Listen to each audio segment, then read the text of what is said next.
wake up the world. We're just boys and girls. We can still wake up the world. We're just boys and girls. We can still wake up the world. Welcome back, friends, to Wake the World Up Junior. I'm Miss Bree, and I'm so glad that you're here with me today.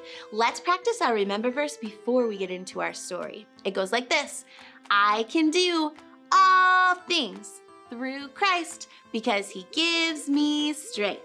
Philippians 4:13. We don't have to be afraid because God always gives us the strength we need to face whatever comes our way.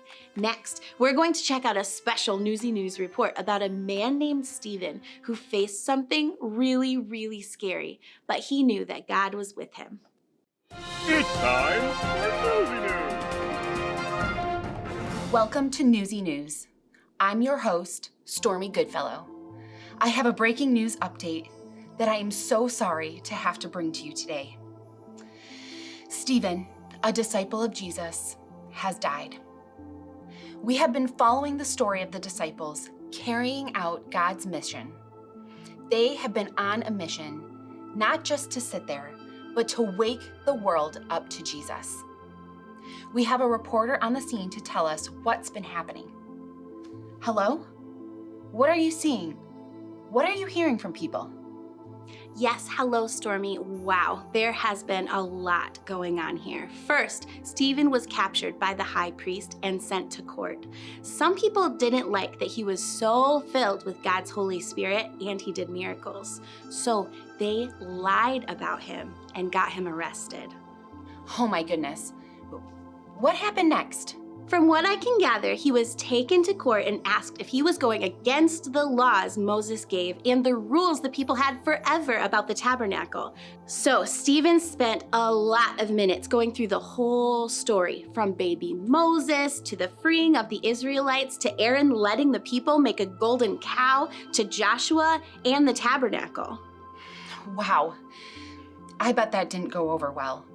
Our viewers are super familiar with those stories. I'm sure the high priest didn't like Stephen trying to teach him the history. Many years after the Moses story, Solomon built a temple too. Yes, they didn't like that at all. And he kept going too. He said, "The Most High doesn't live in houses made by human hands." And that really made them mad. Stephen was on a roll now, so he kept going. He told that high priest that he and his people had never really followed the law and that they betrayed and murdered those who said the Messiah would come and Jesus himself. Yikes. After that speech, I bet they were furious. But knowing what we know about Stephen, being strong and courageous and full of God's Spirit, I bet he wasn't even afraid. People told me that he looked up while the officers and priests were around him shouting and fuming mad. He looked up and said, "I see heaven open and Jesus standing on the right hand of God." He refused to give up his strong faith, and that made them madder still. The reports say that the priests and officers beat up, threw stones, and killed Stephen after that. While they were beating him up, he prayed out loud, asking God to forgive them and please let him go to heaven. The people in the first church community were so sad and missed their friend, but they still believe in the big adventure God gave to them. They still believe they have a job to do, to go wake the world up to Jesus and his love. Stephen was not afraid, even in the middle of angry darkness. He looked up and saw the light of Jesus and remembered he was never alone.